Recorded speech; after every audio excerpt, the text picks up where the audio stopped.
almost about an idea of punk rather than necessarily a moment. I picked specifically the Spring/Summer 2003 Alexander McQueen show.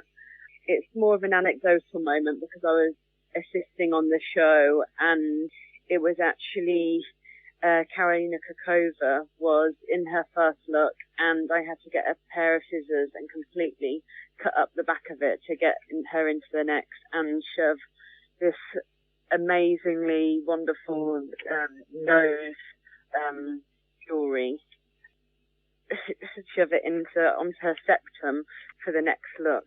And I guess for me, that moment kind of embodies punk, obviously because of the nature of that kind of crazy change. But for me, Lee McQueen is like the most contemporary reference for punk. You mentioned that it's kind of an attitude, it's this idea, that's what you said, you kind of were drawn to that collection.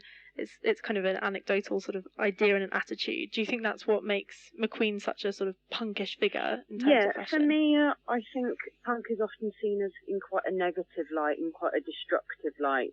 And for me, that's a misinterpretation, and actually there's real kind of meaning and thought behind what punk truly does represent. And I think Alexander McQueen, the way he kind of plundered historical references, you know, ripping them out and then rerouting them, shredding them up and reappropriate them in a new sort of context is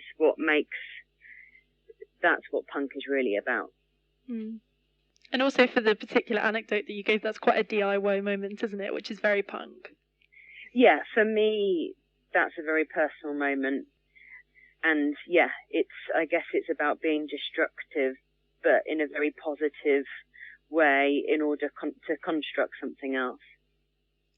And that collection, the final result of it was absolutely breathtaking. You must have incredibly sort of fond memories having worked on it. Oh, absolutely. It was the first show that I ever assisted on as well. And I remember the people around me at the time said, well, if you can do this, you can do anything. So it's definitely seen it's a very positive moment for me.